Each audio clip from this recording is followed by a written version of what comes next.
And he said, "Where do I go and get that? These classic fart noises." So he actually went to truck stops and installed audio recording devices in the toilets. Which, to me, is there some sort of moral issue there of recording people like who don't know as they're going to the bathroom? Fifth Amendment. Why the hell is your ass so dirty? Don't you wipe? Don't ask questions you don't want the answer to, buddy. Fairly certain that if anybody was sitting on a toilet and then saw a microphone inside, I think they'd be probably pretty freaked out.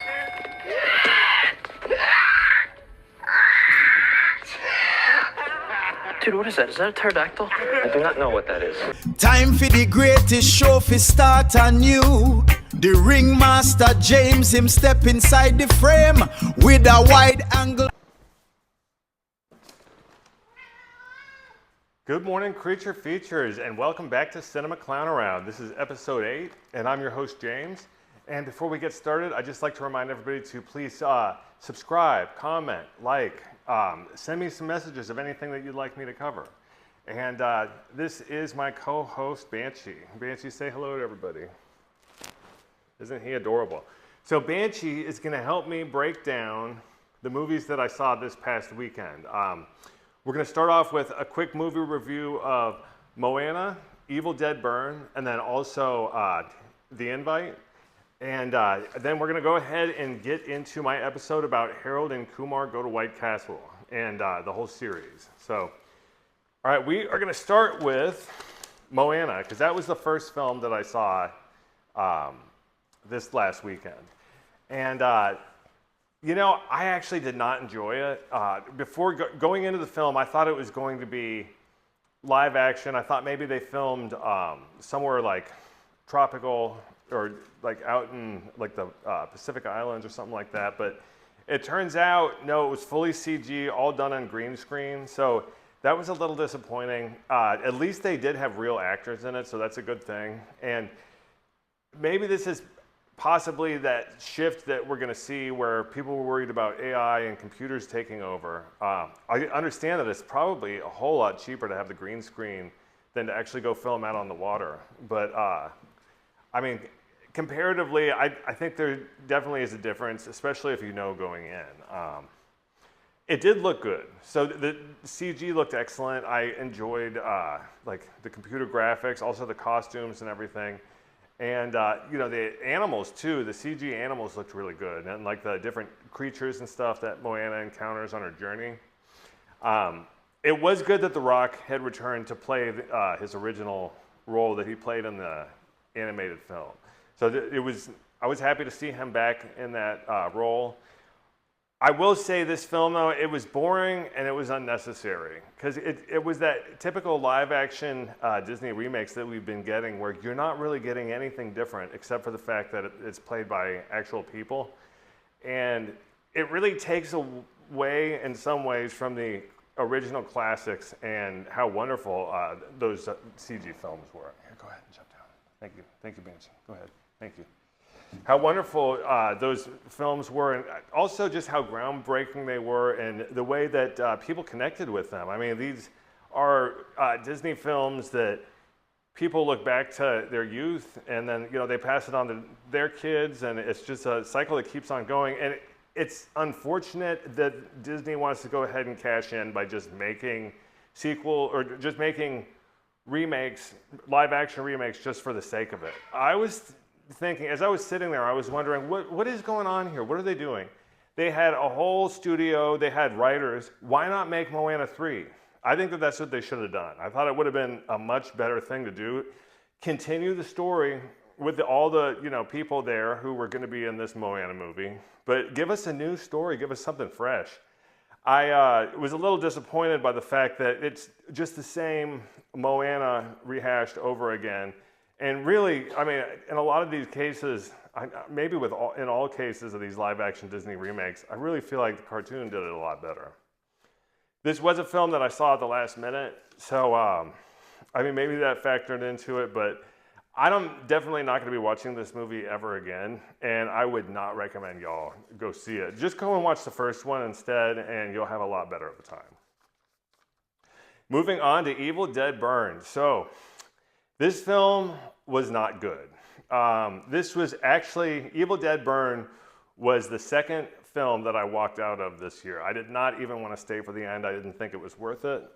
This is just personally, the films are not scary. I was watching the last one, the Evil Dead Rise, to get ready for the review and also to get ready for the sequel, because I'd never really seen that first one. And admittedly, I actually fell asleep. So maybe that kind of says something about the films.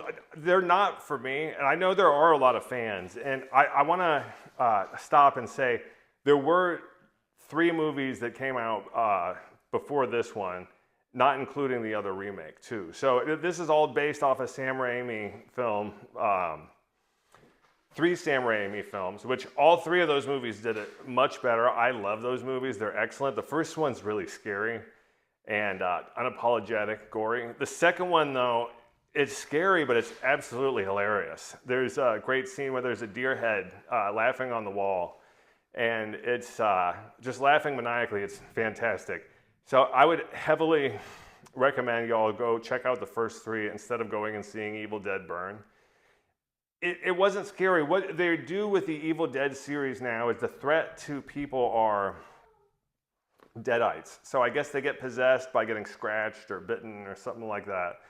And then they themselves turn into these zombies, but they're zombies with like the capacity to think and speak and do things and do supernatural type of things. But they're just kind of pursuing these people around the house until the next person gets infected. And it's done more so in the vein of comedy than it is in horror.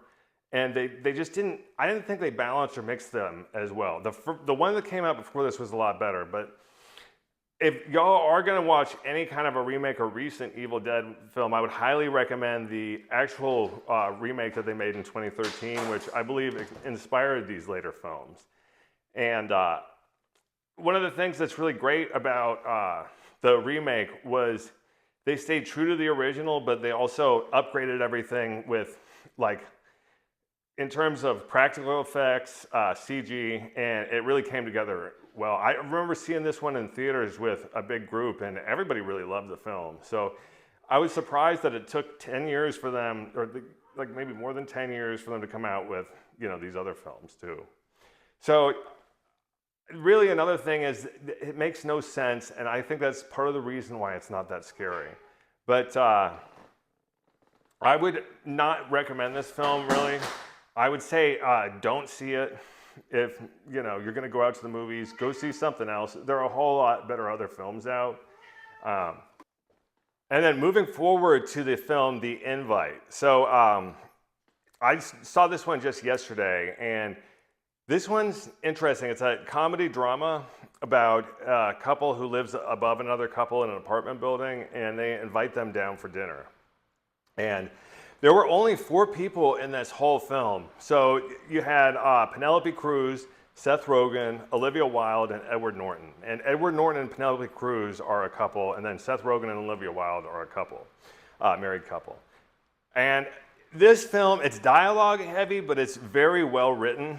I think they did a really good job with that, and they picked really great people for the roles too. Everybody really embodies the role, and if there's only 4 people in the film, they all really are given a ton to do. So there's a lot of heavy lifting, but I think they handle it really well. I think for me personally, there wasn't a whole lot to relate to in this film.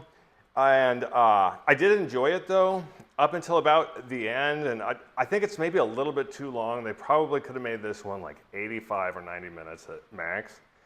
But one of the things that this film had me thinking about was Seth Rogen. I want to see Seth Rogen back in comedies. He's not terrible. He does an excellent job in dramas. But I want to see him back with that classic comedy group that he did. And it's time for another movie from them, for sure. And another person we need to see a lot more of is Edward Norton. Now, I know Edward Norton years ago during like the filming of The Italian Job and a few other films, he was known to be very hard to work with. And that's unfortunate because you know, he's Oscar nominated actor. He nearly won a few times, and I think it's a shame that he doesn't work like he used to. But hopefully this is going to be like a renaissance for him, and we're going to see a whole lot more from Edward Norton moving forward. Now, The Invite in general, it's an adult film. I think it's not really for the whole family. And I would definitely not watch this film again just because I just didn't find it terribly enjoyable, although it was a good movie.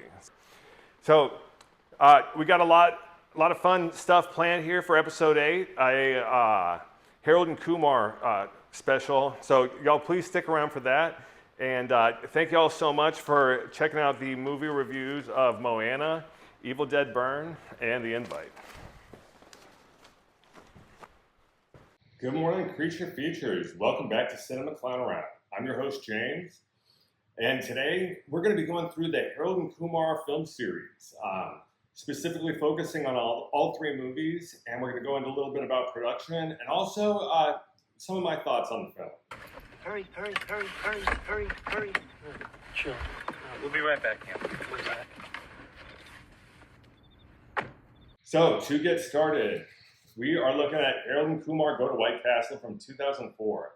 And I remember this film very well. I did not see this one in theaters, but I did rent it from Blockbuster and I watched it with 2 real close friends. And I remember we really enjoyed it.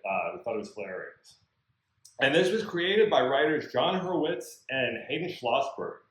And one of the reasons they created it was they were tired of seeing Asian American and Indian Americans portrayed as just background or side characters in films. And they thought it was time to write something new. And this is really similar in the same vein as the Cheech and Chong movies from years ago. And I know they recently made another film. So that's definitely something to go and check out.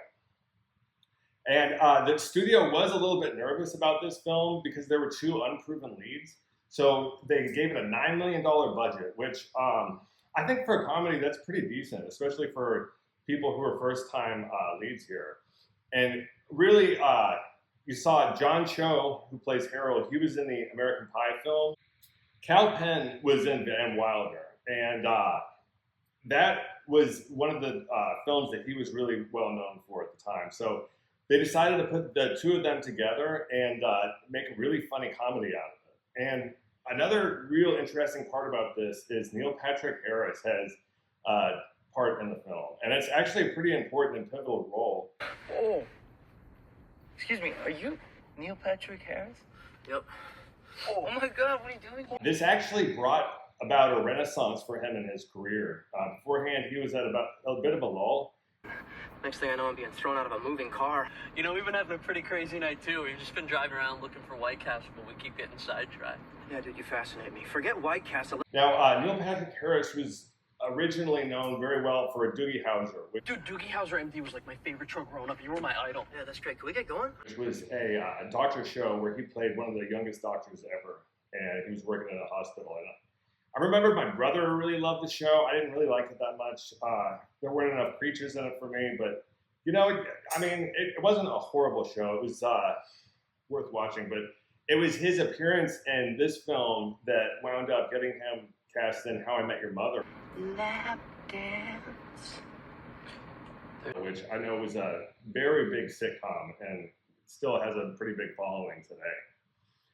And this was pretty cool too because White Castle actually didn't pay any money to have their food advertised throughout the film. They were nervous at first and they weren't sure, but after the executives talked it over, they were like, oh, okay, this is going to be a 90-minute commercial pretty much, or a love letter for our sliders, and this is only going to help our business, which, I mean, not a whole lot of people where there aren't White Castles knew about White Castle, and then after seeing that movie, it became a household name.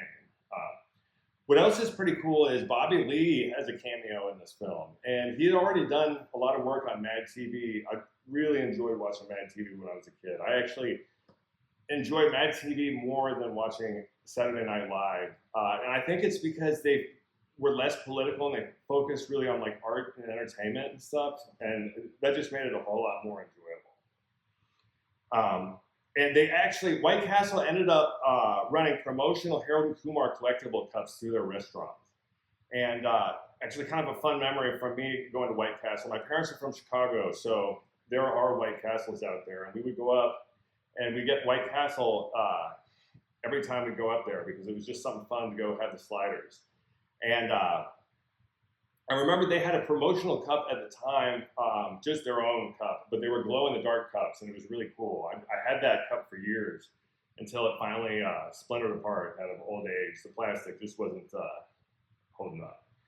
But this film brought in $23 million, so more than doubling the budget. And really, the big stuff was on the DVD and VHS sales because, not a lot of people were able to go see R-rated comedies. And that is the thing about R-rated films is you're taking a whole 17 and under audience and letting them know, y'all aren't going to be able to watch this movie. Or I guess it's like 16 and under. But, so the DVD sales were big. And, that's how I saw it for the first time. And very, very enjoyable. I've rewatched it multiple times since. And looking back, this really was one of the best comedies from my childhood or the early 2000s.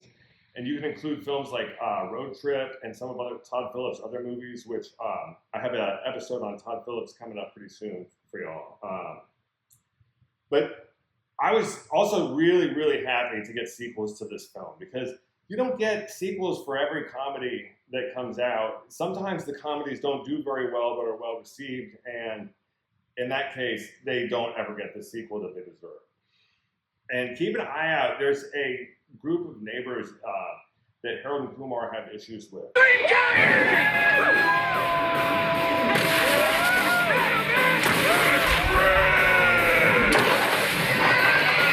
And they're kind of the whole extreme Mountain Dew culture, extreme sports, and they're a lot of fun. They play very stereotypical dudes. On a scale of 1 to 10, 1 being not so extreme and 10 being extremely extreme, I give this a 9.5! And I think they're a good foil for Harold and Kumar in the film. Check it out, Extreme Center!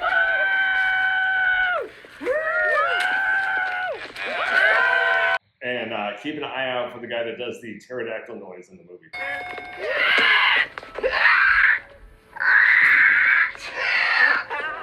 Dude, what is that? Is that a pterodactyl? I do not know what that is. There's that scene with a raccoon, which not very believable, but a whole lot of fun, and it definitely adds to the film.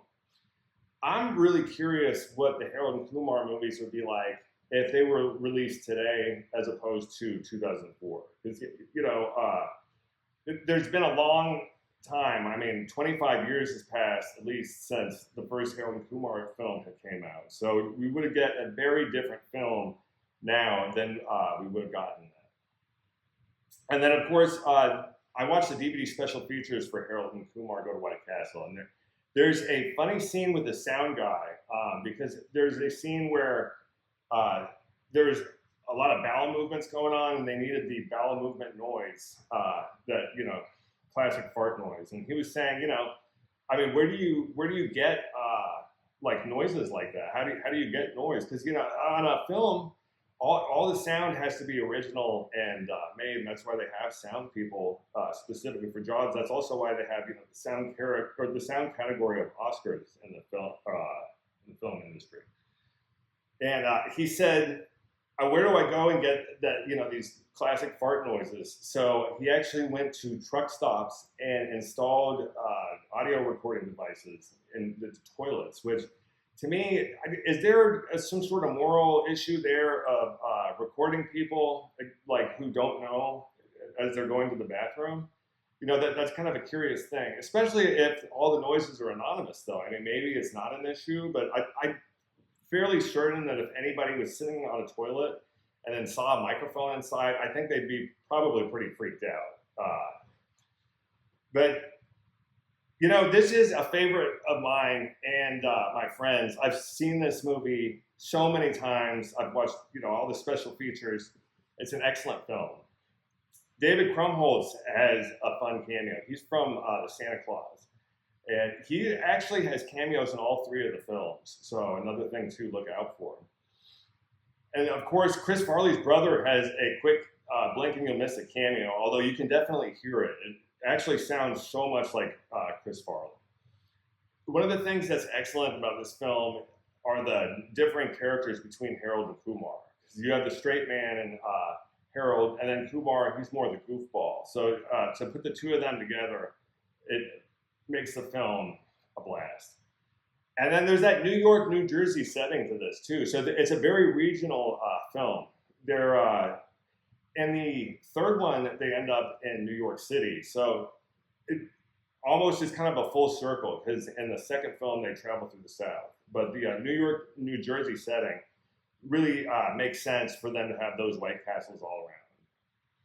And there are a lot of excellent cameos in this film. Jamie Kennedy is in this film. Then Freak Show is played by Christopher Maloney. He's pretty funny too. Fred Willard has a funny cameo as the dean of medical school. Ryan Reynolds is in the film too. And then of course, Anthony Anderson, which he's the person who directs them over to the White Castle and kind of pushes everything into motion for the film. So a ton to love about Harold and Kumar Go to White Castle. The first film from 2004. I would highly recommend everybody go and check it out. Don't worry about it. You can't hear anything. I'll feel that crust in his ear. I hear everything he said. And up next, we have Harold and Kumar Escape from Guantanamo Bay from 2008. So a lot of the same cast has returned, although this one includes Rob Corddry as Ron Fox and Ed Helms as an interpreter. And of course, David Krumholtz has returned as Goldstein. And this was fresh off the massive DVD success of the first film. So they were really happy with what they got, the studio was, and they gave them $12 million. So a larger budget. And they were able to do a whole lot more in this. It's kind of a road movie, so that does make it a lot of fun. And then, of course, Kal Penn is in this film, but after filming this movie, he actually was took on as the principal associate director in the Obama administration Office of Public Engagement. So he had a genuine job in politics for a time there, which that was one of those head scratchers considering he was in a cannabis comedy film. And there is a pretty good scene where there's a lookalike of President George W. Bush. It's training. Come on, you guys keep quiet. Follow me. That scares the crap out of me. Let's go ahead in the guest house. And it was played by James Adelman. Hilarious part in the film, and I would highly recommend y'all at least go check that out if you're not going to watch the whole movie. So it knocks you out and it keeps you going at the same time. And then, of course, this movie made $43 million worldwide. So that's almost doubling the theatrical take of the first film, $20 million more than the first one. So it solidified Harold and Kumar as comedy icons, but also kind of let us know you're going to be getting a sequel again. And that was just excellent. It wasn't set up at the end of this one like the Harold and Kumar Escape Guantanamo Bay was set up in Harold and Kumar Go to White Castle. But it was a fun, unexpected sequel that we got to this film. So I'm glad that Guantanamo Bay Harold and Kumar film was a success in that regard. And this had a really promising trailer. And that's one of those things where sometimes you see all the funniest bits in a film trailer today. And then you go see the movie and it's like, oh, I feel like I've already seen this by watching the trailer. But it was not like that for this film. And it's almost kind of the opposite. But the trailer was still promising, though. And really, this film is very representative of 2008. The time period, the politics, the attitudes. So definitely something to keep in mind while watching this movie. This also furthers the Harold and Kumar story and gives their characters a little bit of evolution. The two of them both are able to find loves in the film, so that's definitely a new angle that we didn't see in the first film. It was also hilarious as a sequel. It did not disappoint. And this was one of those that I saw at the movies. I rented it from like on demand when it came out. I definitely rented it from Blockbuster. I ended up purchasing it, of course. And I love this movie. I highly recommend it. And I heard that it was actually almost going to be straight to video, which that's mind-boggling. I can't believe that they would do that and miss out on all that box office money. And especially in 2008, people were still going to see the movies in 2008. And this was just months before The Dark Knight came out, which is a cinematic masterpiece. And 2008 was actually a very good year for films. But also, the movie still holds up today, even though it is very dated. Ed Helms and Rob Corddry's agents definitely add to the film. And then, of course, we've got Neil Patrick Harris's return. And this is also pre-smartphone, too. So that's the kind of film that you're getting where they were still really able to track people, I guess, with cell phones at the time. But Do we have the right to make a phone call? Yeah. I'm sorry. You want rights? it was before people were able to, like, get video everywhere all the time. We knew you would be back. Man, we love America. We love America. Very much. Oh, that's a convenient thing to say. And then, of course, it's a Christopher Maloney repeat cameo. Check out those boils on his neck. God, look, one of them's actually pulsating. He plays Freak Show in the first film, and he has got another cameo in this film. This one little boy, just look at him.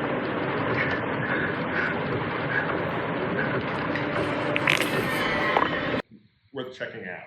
And this was the same directors and writers, and they actually have a cameo in this film. I believe it's during a basketball scene. So, and probably one of my favorite quotes, there's a lot of really good quotes from Harold and Kumar Escape Guantanamo Bay, but my very favorite is when Neil Patrick Harris shakes hands with Rob Corddry, and Neil Patrick Harris is completely out of his mind on substances. And Rob Corddry is an agent at a roadblock. Meanwhile, Harold and Kumar are hiding in the back seat. And he says, your performance in Starship Troopers changed my life. Or the way he does it, it's hilarious and worth checking out for sure. So definitely go ahead and check out Harold and Kumar Escape Guantanamo Bay. A lot to love. I've seen it multiple times and can vouch that it's very funny. And then, of course, last but not least, we have a very Harold and Kumar Christmas from 2011. A lot of people returned for this one, although two new cameos. We got Danny Trejo as Mr. Perez, who is John Cho's father-in-law. Hello, Harold. Made the drive in record time. That was amazing. Didn't speed, did you?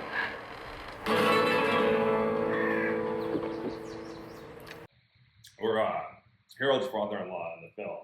And that's a fun dynamic, the family dynamic at Christmas there. Oh, I see. Hey! She's very delicate, Harold. I've been growing her for 8 years. 8 years? Wow. Then, of course, Patton Oswalt is in this as a mall Santa. Meet me my sleigh in half an hour, okay? You got it. Merry Christmas, Santa. Oh, right in the sugar plums. And that's kind of fun. You see him towards the beginning of the film. So this was shot specifically to capitalize on the 3D craze that was going on at the time, especially back in 2011.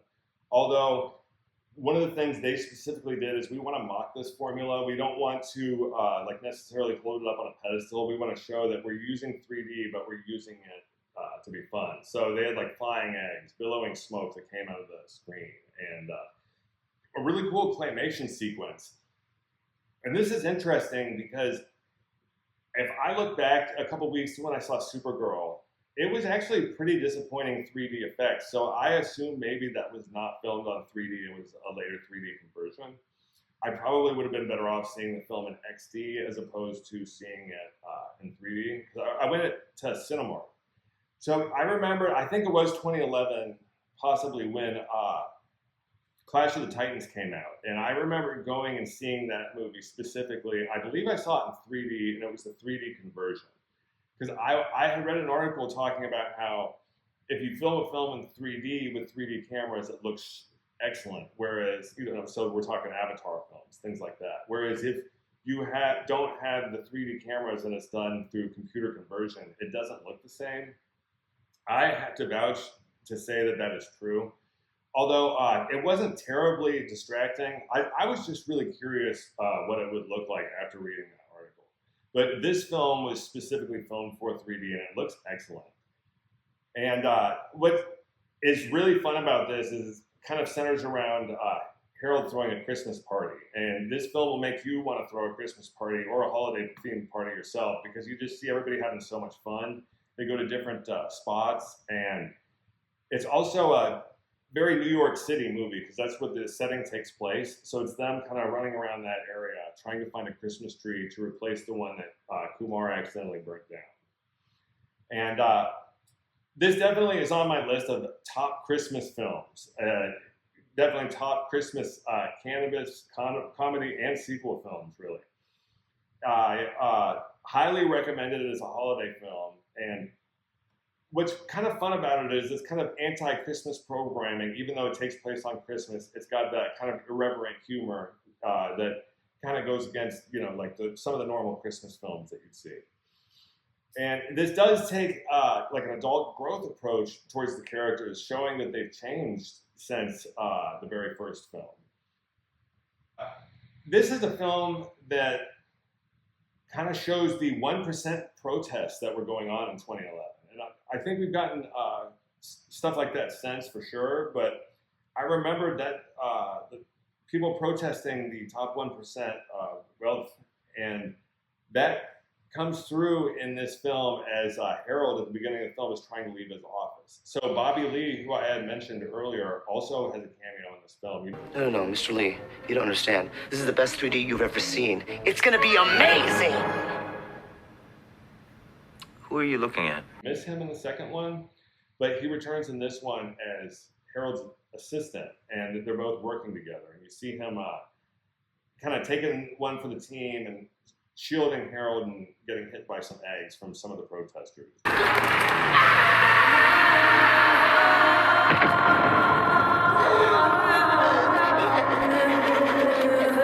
And they're not necessarily making fun of the protesters, but they're just kind of creating a fun and funny situation, too. Oh, Harry, tinkle on the windshield. That is officially the grossest thing that has ever happened to me.